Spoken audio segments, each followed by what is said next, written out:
ओम शांति। मम्मा के साथ का संजय भाई का एक्सपीरियंस। दुशासन कौन। एक बार मम्मा दिल्ली में एक सेवा केंद्र पर आई थी। उसी सेवा केंद्र पर एक बुजुर्ग व्यवसायी आता था। वहां की निमित्त बहन ने उस भाई को मिलवाने के लिए मम्मा से समय निश्चित किया।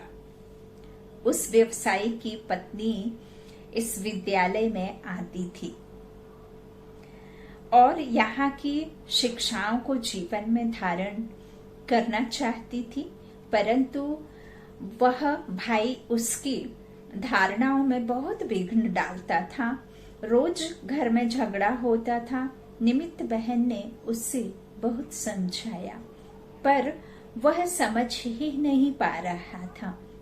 बहन ने सोचा कि प्यारी मम्मा इसे समझाएगी तो शायद इसकी समझ में आ जाएगा।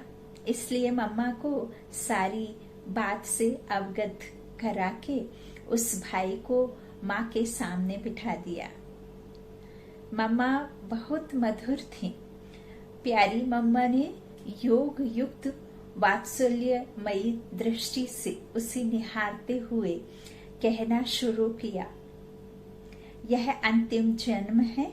सृष्टि परिवर्तन का थोड़ा सा समय बाकी है। क्या थोड़े समय के लिए बाप की बात नहीं मानोगे? पवित्र नहीं बनोगे? जन्म जन्मांतर के लिए सुख शांति का खजाना प्राप्त नहीं करोगे? समझा बच्चे? वह भाई मुख से ना हाँ और ना बोलता। दोनों भी बात में राजी नहीं था, बस सिर हिला देता था। मैं पास में बैठा था। कौन? संजय भाई की कलम से है ये। तो पास में बैठा था। मम्मा बहुत हंसी। वे बहुत मधुर थी, बहुत प्यार से समझाती थी। मम्मा तो उस पर आध्यात्मिक स्नेह का प्रयोग कर रही थी, पर वह कह रहा था कि मैं नहीं समझा। थोड़ी देर बाद मम्मा ने कहा, देखो बच्चे, बाबा की श्रीमत पर चलने से स्वर्ग का राज्य भाग्य मिलता है। विकारों में क्या रखा है? अच्छा समझे? फिर उस भाई ने सिर हिला दिया। मम्मा ने 4-5 बार उसको मीठी समझाने दी और वो हर बार ना में सिर हिला रहा था। मम्मा भी मुस्कुराती रही। मम्मा ने बहुत ज्ञान तीर छोड़े, पर एक भी तीर जो है उसको लगा नहीं। सुबह का समय था। मम्मा को क्लास में जाना था। समय हो गया था, इसलिए वे यह कहते हुए क्लास की तरफ गई कि अच्छा बच्चे, सोचना, विचार करना, अभी क्लास में जा रही हूँ। उसकी आंखें गीली हो गई। वह भी क्लास में बैठ गया। प्यारे बाबा की मुरली पहले सुनाई गई। उस मुरली में आया कि जो जबरदस्ती दूसरों के वस्त्र खींचता है वह दुशासन है। अपना बल अजमाता है ना, तो वह दुशासन है। उसने भी सुना। उसके मन में तुरंत यह तीर लग गया कि वो दुशासन मैं हूँ। मुरली में जैसे ही सुना कि जो दुशासन है वह वस्त्र खींचते हैं दूसरों के, अपना बाल दूसरों में आजमाते हैं जबरदस्ती, तो फिर यह बात सुनकर उसके मन में आया, तुरंत तीर लगा और उसने सोचा कि वो दुशासन मैं हूँ। यह मेरे लिए कहा गया है। अभी तक तो वो सोचता था कि दुशासन था महाभारत की लड़ाई के समय, लेकिन मुरली सुनकर उसे लगा कि मैं ही वो दुशासन हूँ। दुशासन किसी एक दुशासन की बात नहीं है। महाभारत का वह पात्र आज के समय में को ही चित्रित करता है। वह मन ही मन खुश हो गया मम्मा की वाणी चलने के बाद जब क्लास समाप्त हुई तो निमित्त बहन को कहने लगा कि मुझे 2 मिनट के लिए मम्मा से फिर मिला दो। बहन जी ने सोचा यह पहले भी मम्मा का बहुत समय ले चुका है, अब फिर भी समय लेगा, इसलिए बोली भाई मम्मा के पास इतना समय नहीं है, उन्हें औरों से भी मिलाना है।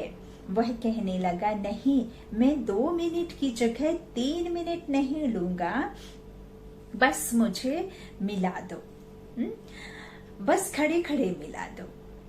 मम्मा जब बाहर निकली तो उसे मिलाया गया। मम्मा ने पूछा बोलो बच्चे क्या कहना चाहते हो? उसने कहा मम्मा आज मैं समझ गया। तो मम्मा को आश्चर्य हुआ कि आज कैसे समझ गया। उसने मम्मा को बताया कि आज बाबा की मुरली में आया था कि जो दूसरे की चीर जबरदस्ती हरता है वो दुशासन है। मम्मा वो दुशासन मैं हूँ। यह कहते हुए उसकी आंखें गीली हो गई और आंसू टपकने जैसे हो गए। तो कवच माया के विरुद्ध पहनो। वह सिर झुका के मम्मा के सामने खड़ा हो गया। मम्मा ने उसे बहुत प्यार किया। मम्मा ने कहा अच्छा अब तो ठीक रहोगे। तो वह कहने लगा ठीक है, आज के बाद मैं ऐसा नहीं करूंगा। तो प्यारे बाबा के वे बोल उसे वाण की तरह लगे थे। ज्ञान परिवर्तन का एक साधन है, एक विधि है जिससे सिद्धि मिलती है। ज्ञान एक युक्ति है जिससे जीवन मुक्ति मिलती है। हम महाभारत की कथा में सुनते हैं कि आज अमुक महारथी मारा गया, कल अमुक मारा गया था, परंतु हमारे अंदर ही महाभारत में कौन सा विकार मारा गया? यदि नहीं मारा गया है तो क्या भगवान जी के ज्ञान रूपी तीर व्यर्थ चले गए? कवच पहनना चाहिए बुराइयों का, माया के विरुद्ध, और हमने मुरली ईश्वरीय महावाक्यों के विरुद्ध ही पहन लिया है। तो उसका एक तीर भी नहीं लगा, यह तो उल्टा हो गया।